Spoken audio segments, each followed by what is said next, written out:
Halo semuanya, welcome back to my YouTube channel. Ini Dewi Monalina. Aku di sini kembali lagi bahas lagi tentang terapi hormon pada transgender. Jadi gini ya teman-teman, aku langsung aja, nggak mau terlalu banyak basa-basi juga. Banyak banget pertanyaan, Kak, hormonnya apa? Terus terapi hormonnya kakak jalan itu injeksi atau pil atau ya kayak gimana? Nah ini teman-teman, aku mau ngasih tahu aja sampai detik ini ya, sampai hari ini detik ini aku hanya melakukan terapi hormon dengan injeksi alias suntik. Nah untuk yang aku pakai itu mereknya Penonkinon. Penonkinon tuh udah lama banget aku pakai, udah 3 tahunan, udah hampir 4 tahun kayaknya. Cuman aku tuh kadang nggak terlalu rutin, bahkan seringkali lupa. Nah teman-teman, ini aku jujur aja baru jam 7 pagi aku nge-tag video ini di kos aku yang sederhana ini. Jadi udah jelas ya, aku tuh cuma ngambil injeksi aja, nggak ada pil, nggak ada apa-apa. Cuman dulu aku pernah hampir 2 tahun mengonsumsi pil anti androgen, itu yang dosis 25 mg untuk 2 hari sekali aku konsumsinya. Cuman sekarang sudah enggak lagi, udah hampir 2 tahun enggak.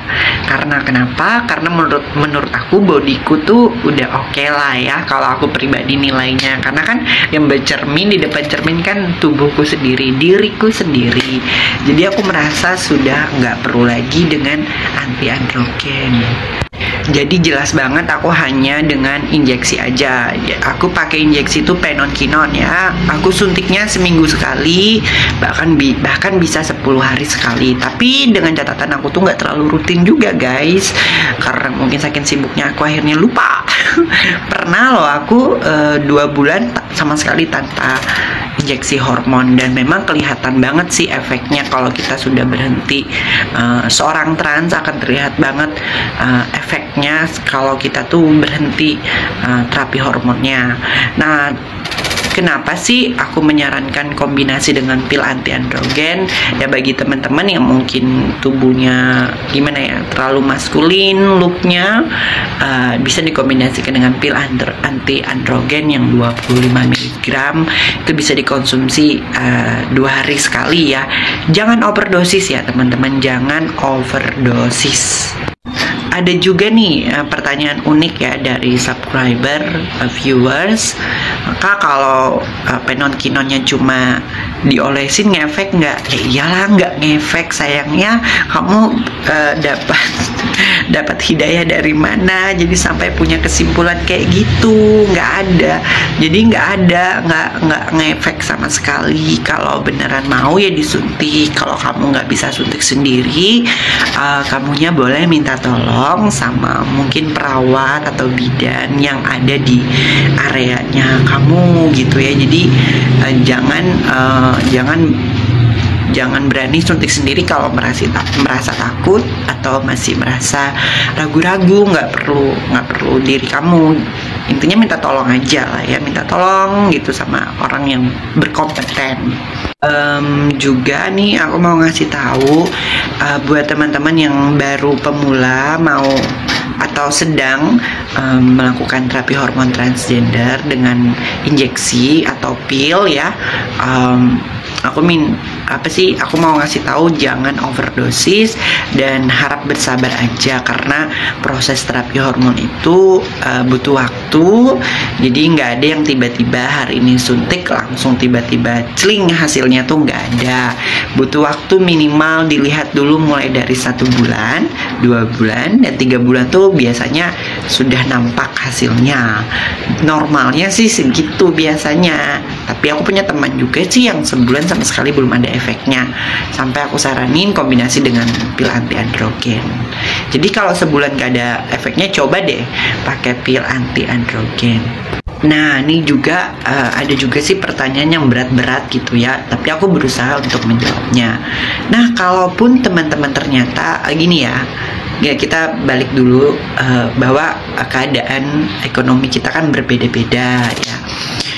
Kalau misalnya ada temen di luar sana yang punya dana atau budget lebih, ya aku saranin banget buat ini konsultasi ke dokter. Ke dokter mana kak? Boleh ke bidan dulu, atau mungkin ke psikiater dulu, atau ke dokter kandungan juga nggak apa-apa.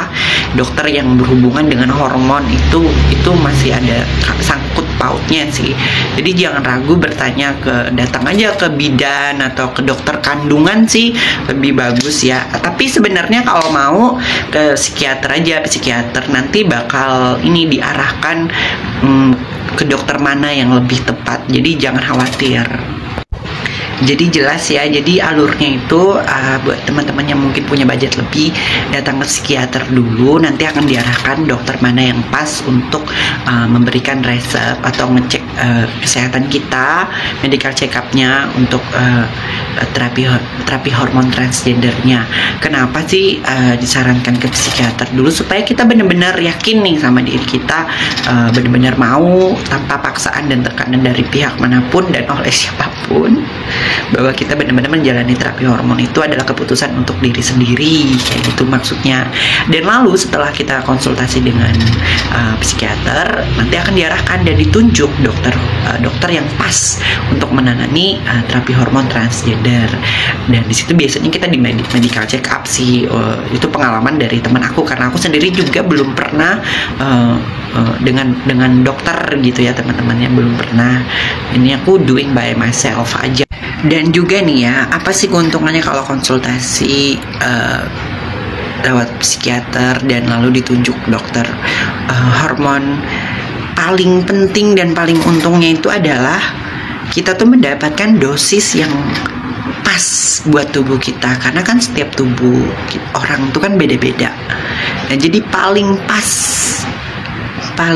itu ya dengan konsultasi ke dokternya. Karena kalau kita menerka-nerka kan susah nih, karena banyak sekali yang komen, kak kok aku belum ada kelihatannya prosesnya, kok aku belum nampak ya prosesnya kak, kok belum ya kak, ya kok udah banyak berapa box habis gitu belum nampak.